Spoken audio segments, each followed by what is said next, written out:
Hi there. I'm going to go live just a little bit early here. Also, let me get my screens organized here. Let's get it on both screens. Go to my system, go to my display. Isn't this exciting? You can't see anything that I'm doing. I'm going to duplicate these displays. There we go. And we'll keep those changes. Okay.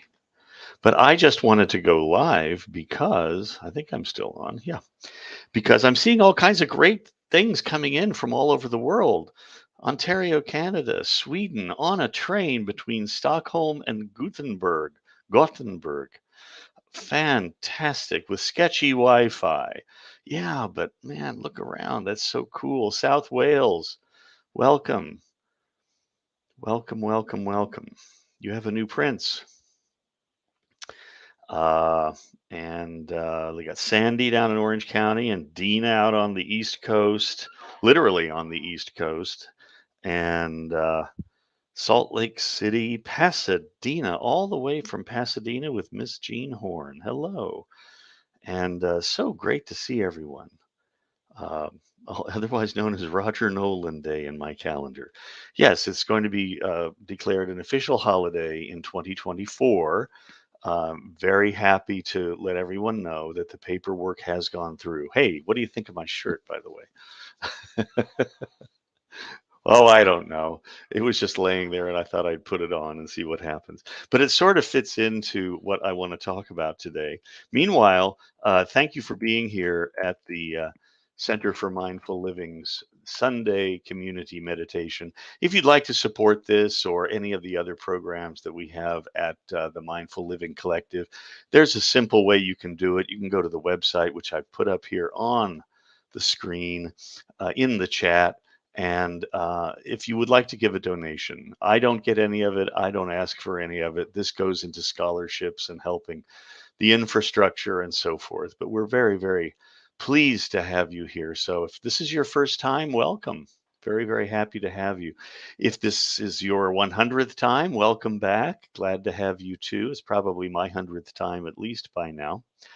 So, what I wanted to talk about, and I really often don't know what my theme is going to be. Valerie Strilko always writes me and says, "What's your theme going to be on Sunday?" It's like, Valerie, I don't know. And sometimes I don't know till I sit in the chair. But this time I didn't know until I was on my way over here.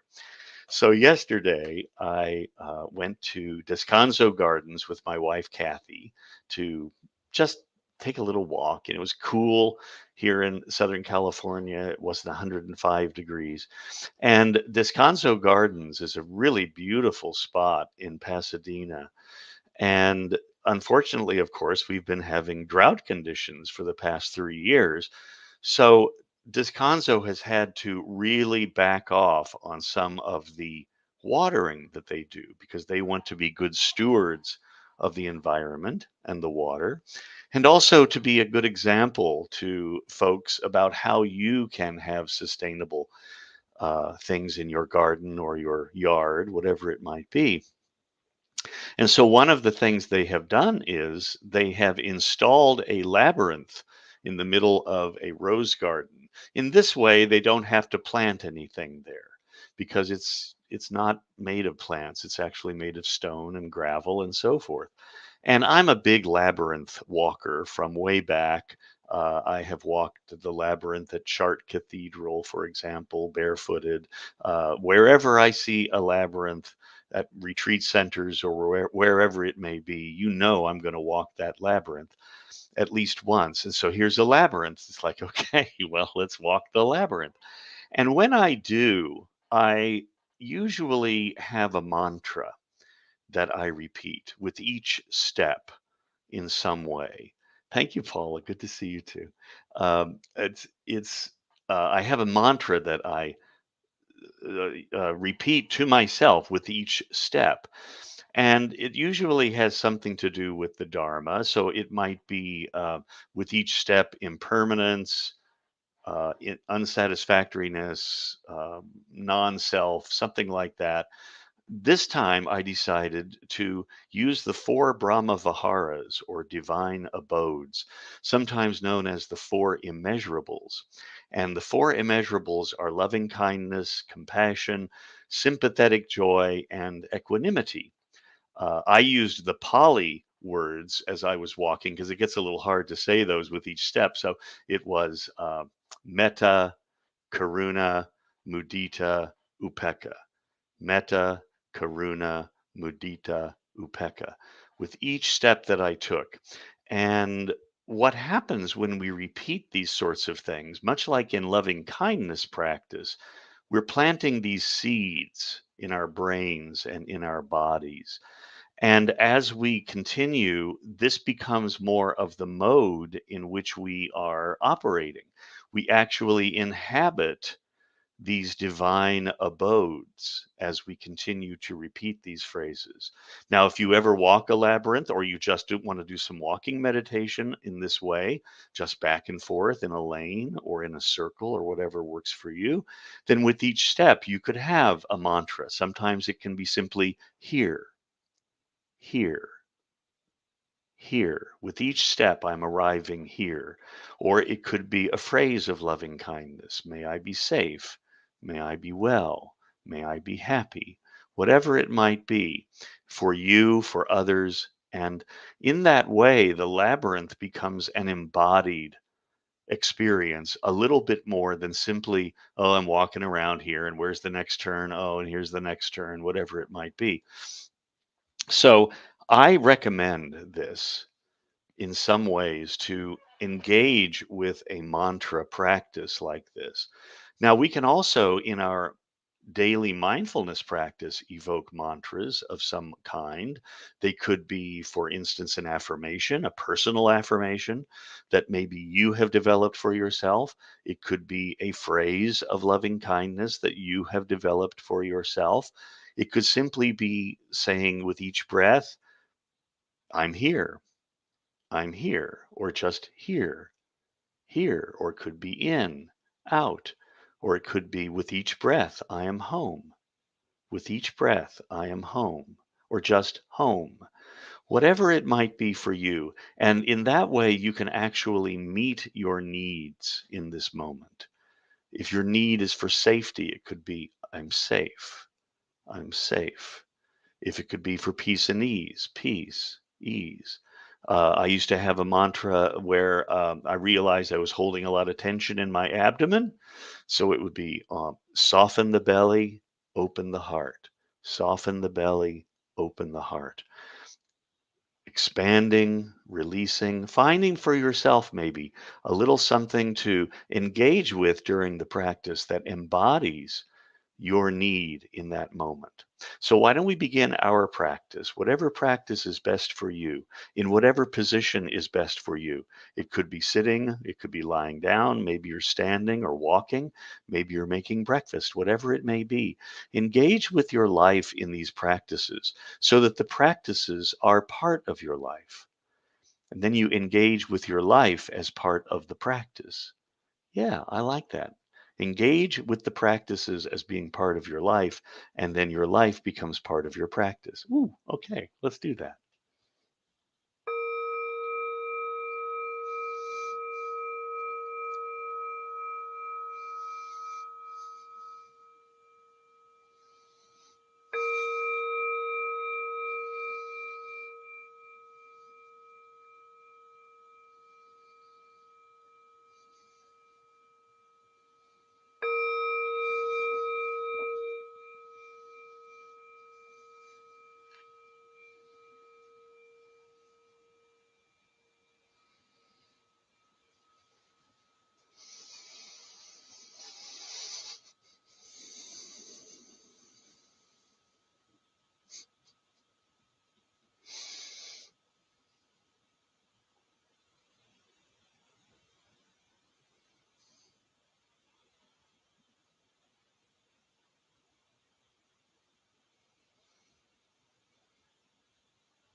And so this is our opportunity to come to rest,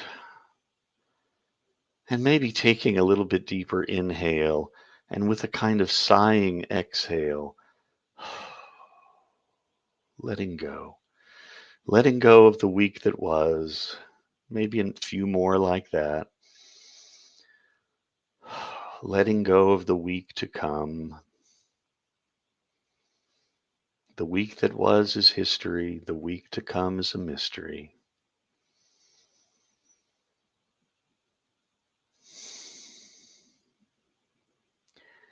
And we are home in this moment. This is where we can rest.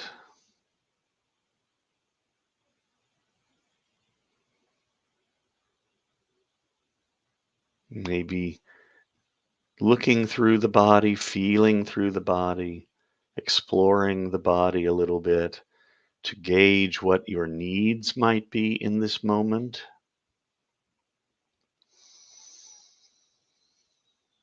Maybe the needs are for the eyes to be open, gazing out a window, maybe to be closed.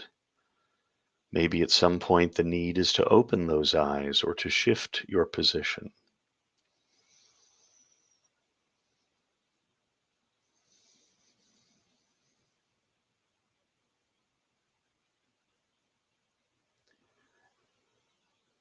And if you have a need, maybe for quiet,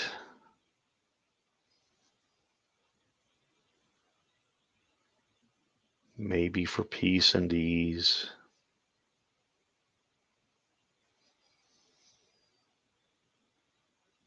maybe to untangle yourself from fearful thoughts,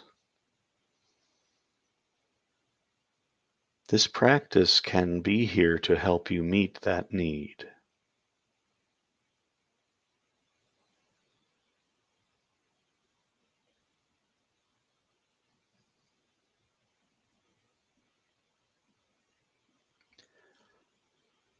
Perhaps finding for yourself a word or short phrase. Breathing in, perhaps it's simply opening. Breathing out, softening, opening, softening.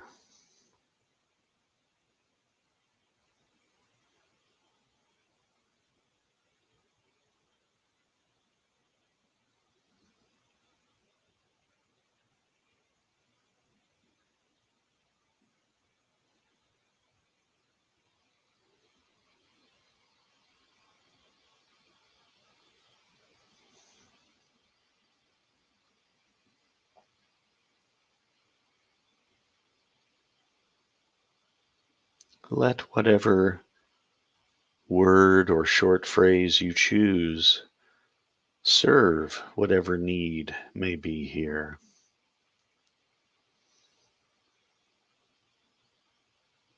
If we ignore our needs or are just unconscious of them, these needs do not get met. If we tend to what we need in this moment with lightheartedness, with as best we can a non-judgmental, non-critical attitude,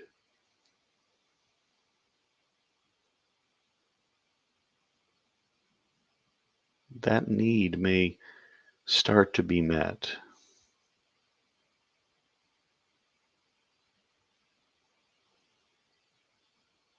And if the judgmental thoughts occur of, oh, I don't want to be needy,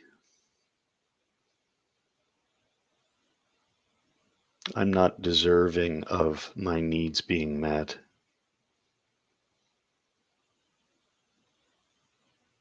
this is too hard for me, it won't work. If any of these thoughts occur, they simply can be noted as thoughts. Maybe we can even be friendly toward them. They may have been with us for a long time, companions on our path.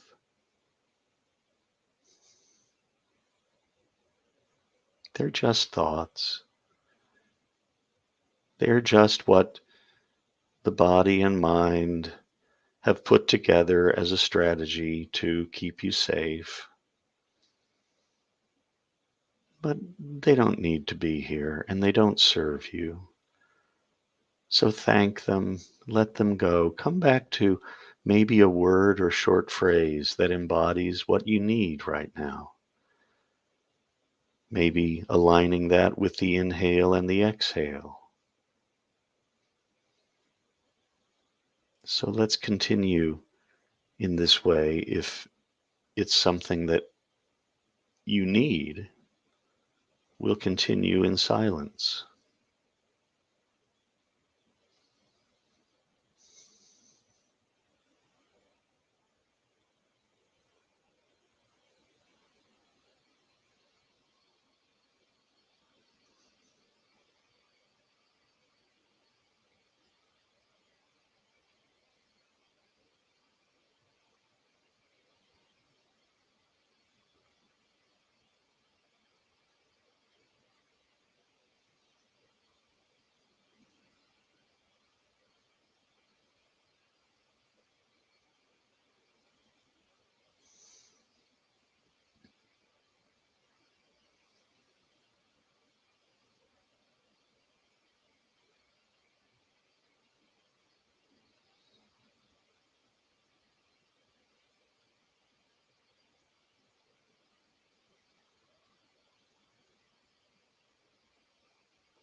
And as we continue,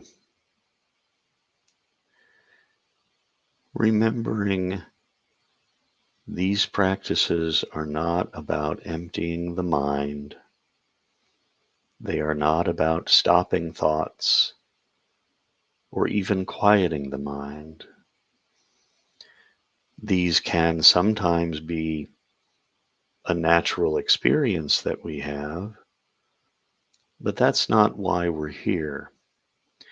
We're here to learn that at any moment in our daily life, we can evoke mindfulness and perhaps even one of these mantra like words or short phrases. In those times when we are being hard on ourselves or on others, perhaps breathing in just the word loving kindness arises. And as we breathe out, compassion. Breathing in loving kindness, breathe out compassion.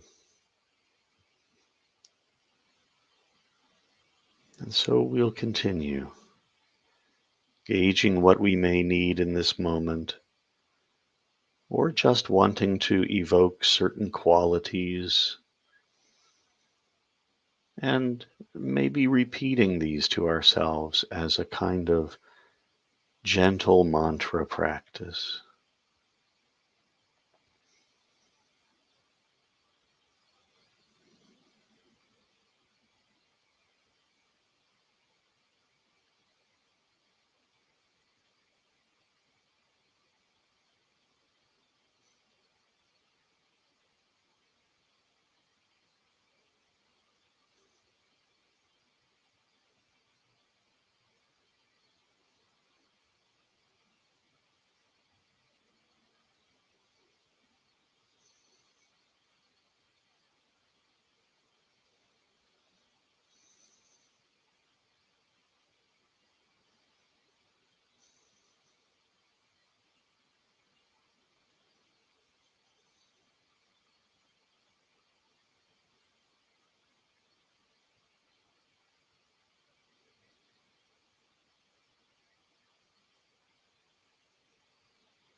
And as we continue, of course, you will become lost in thoughts from time to time, maybe quite often. This is not a mistake. This is not a problem. You have not failed.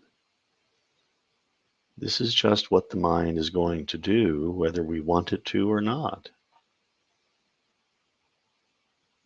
If there's a tendency to judge that experience or yourself harshly,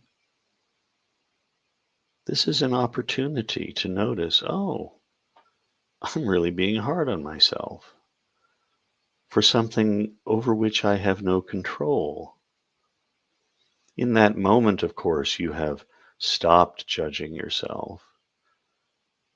You have softened the experience. The door is open now for some compassion. Hey, I'm only human. This is what my mind does.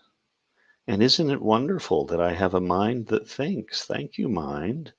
Oh, and thank you for teaching me how to become mindful again.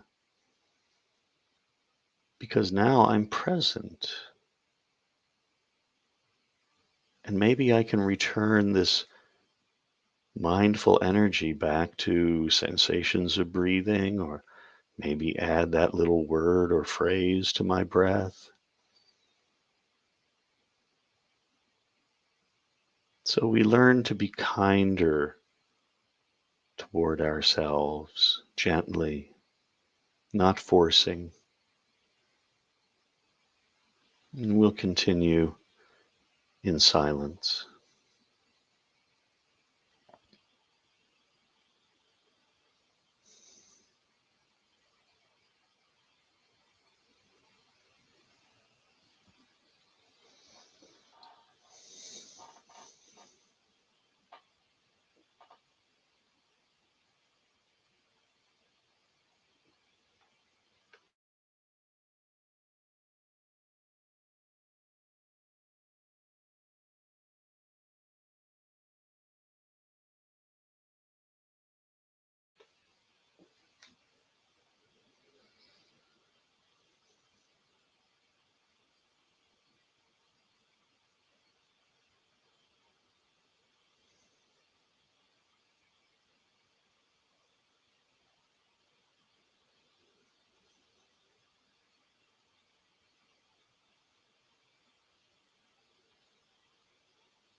And of course, taking as much time as you need to transition from the practice or to continue practicing if you're on to something interesting.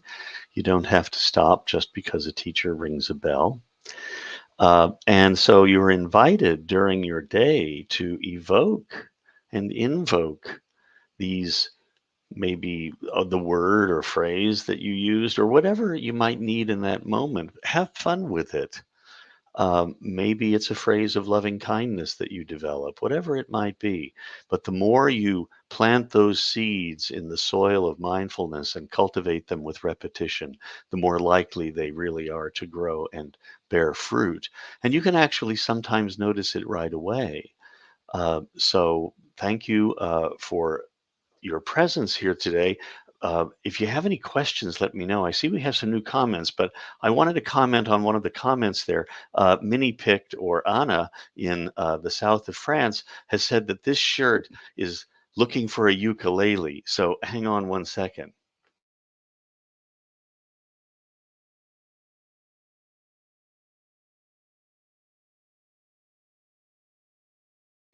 Look what I have here.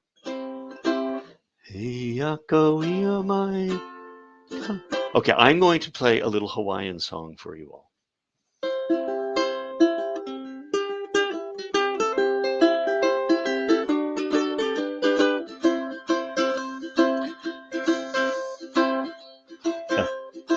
Hey, Ave Maria, on the Sapuana.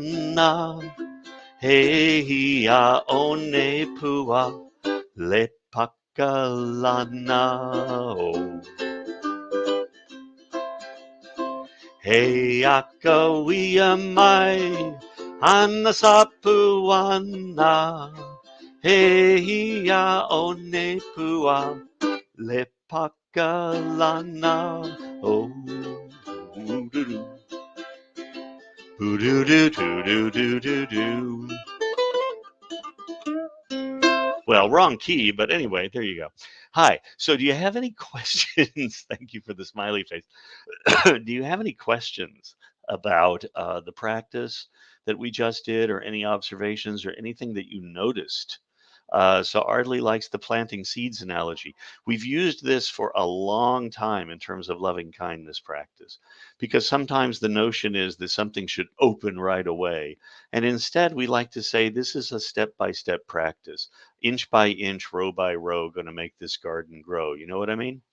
Literally thinking that you should learn the ukulele, trying to decide what kind. This is a tenor ukulele. This is a larger ukulele than your standard soprano ukulele. It has a longer neck and a little bit more ease for fingering. It has a larger body. This happens to be mahogany. And then there's the soprano, which is smaller and has that more gonky gonky ukulele sound, you know. And, but it also has a shorter neck. But you can get a concert ukulele, which has the longer neck, but more of the soprano body. So I recommend one of those two or three, and let me know if you need some help picking that out. Uh, um, love stepping through the mental labyrinth. Thank you. Oh yeah, icing on the cake. Well, sorry, I really was in the wrong key. Um, Paula, not cues, but I'm sitting at the beach for the first time this summer with my feet in the sand and my heart full of joy to have you with me. Oh, that's lovely. That's beautiful. No cues. No cues. No cues. No cues. Not sure what that means. Um, but thank you. That's beautiful that you're there, and thank you all. So I'm here the third Sunday of every month, and intend to stay that way. If you want to, we have a Sangha that we have, I lead Monday through Friday, 8 a.m. Pacific time, and you can find it by writing me here at this email address right here on your screen, roger@rogernolan.com. It's a Zoom meeting, goes from 8 to 8:30 with the meditation. Then we have some time for inquiry. On Fridays, we do loving kindness practice. And we've been going now since March 17th, 2020. So glad to have you if you'd like to come in. We still have lots of folks. and I'll send you the link if you send me your email address. Oh, yeah. Well, again, it should have been in D. I played it in C. What can I say? Um, but there you go. Hiya MBS. Oh, okay, cool. MBS, Master of Business Science. Is that what that is? All right, let's see. Love stepping through the labyrinth. Wonderful. Yes, mental labyrinths are possible too. Yeah. Thank you, mind, for teaching me how to become mindful. Become mindful. Well, that's what it does every time it wanders. It's there to teach you how to become mindful. And of course, you're very welcome for all I do here in the community. I love this. Matcha. Hi. Okay, good. Thank you. Good to see you. All right, good. Okay, I'm gonna go now and see what happens. Look at that big hibiscus right there. Isn't that amazing? So I remember once I have a very fond memory of hitchhiking on the island of Maui when I was a young man back in 1968 or 69, and picking hibiscus and coming back to the Cocoa Palms Hotel, which is long gone, and me and several other young people stringing lays out of these hibiscus and putting them on ourselves. It was a wonderful memory. All right, everyone, I'll see you soon next week, or maybe if you want to come to our weekday Sangha, or if you're already a member, I'll see you then. But you don't have to become a member, you just show up. All right, so thank you all. Namaste. Bye for now. Have a great rest of your weekend.